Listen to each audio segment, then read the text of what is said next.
One of the wisdoms I got when I was beginning ministry is that the church is called the bride of Christ. So you cannot be too busy with someone else's bride, whereas your own bride is lonely. So you need to take care of your own bride. Kanisa ni bibi ya Yesu. So lazima ushughulikie bibi yako.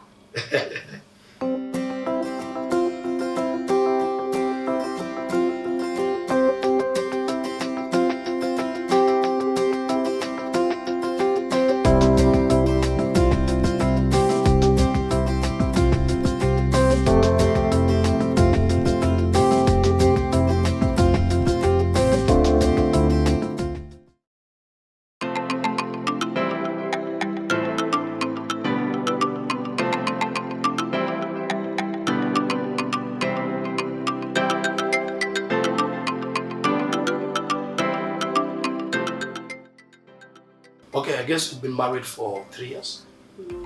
Going into four years now. To be specific, 3.5 years. Yes.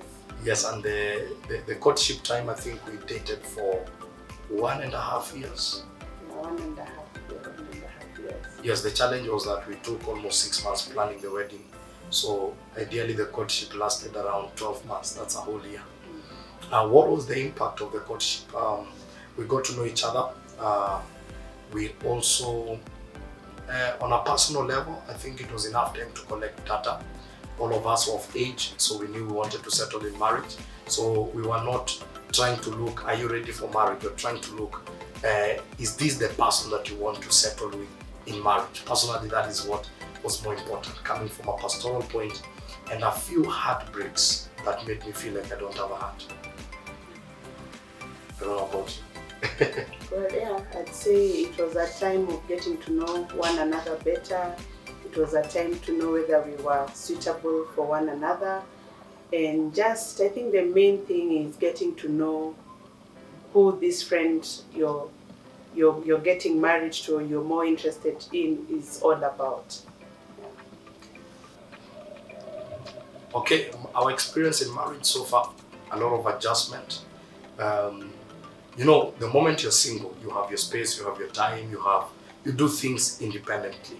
Now, the moment you get married, there is interdependence. You rely on one another, and it's teamwork. So you must begin to learn on how to work as a team. There is also one of the things that is really I'm learning, and I'm still learning, is that there is me. There's how I see things as me, and then there is her. There's how she sees things as her, and so sometimes me must die for us to come to a place of us living. It's a compromise of lanes to agree on one lane.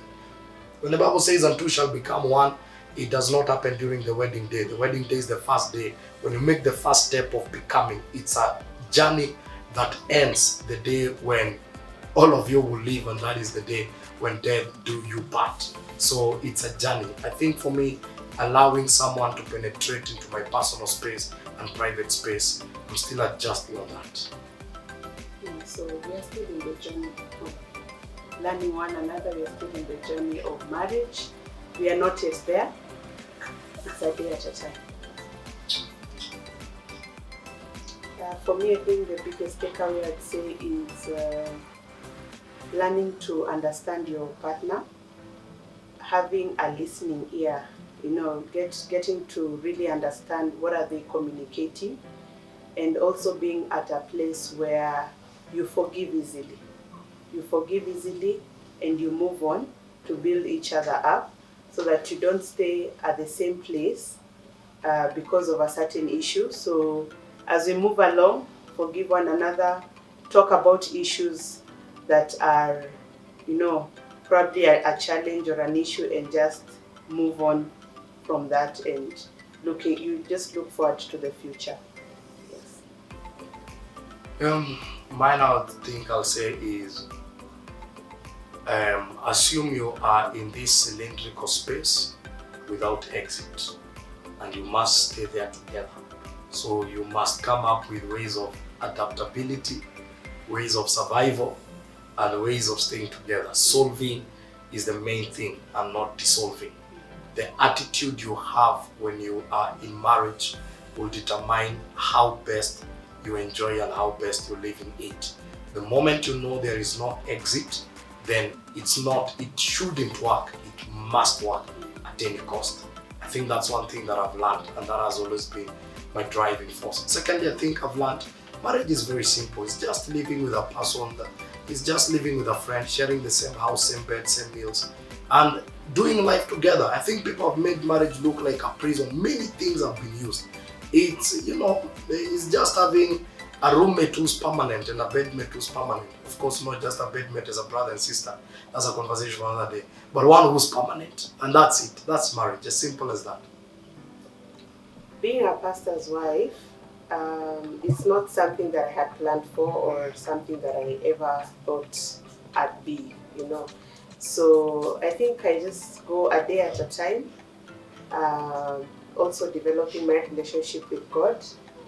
And of course, yes, there's expectation from people as your husband is serving, you should also be on the pulpit, but I prefer to be on the background.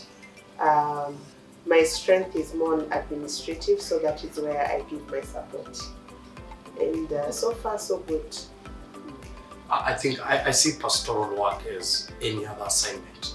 There are many managers outside there, there are members of parliament, people that serve the population. So when I step out of the house and get in my car heading to the Muro, I know I'm a pastor. When I drive back and get into my house, I'm a husband and a father. So I don't come back in my house to preach or even lay hands on my daughter and call an altar call. I'm a husband and I'm a father. In fact, we don't even discuss church matters in the house. We discuss home matters. The balance is just being intentional. Monday is always, we don't rest on weekends. So Monday is always my family day and the day I spend with my family. And so it's just being intentional. Time is created. We are all busy. One of the wisdoms I got when I was beginning ministry is that the church is called the bride of Christ. So you cannot be too busy with someone else's pride, whereas your own pride is lonely. So you need to take care of your own pride. Kanisa ni bibi ya Yesu. So lazima ushughulikie bibi yako.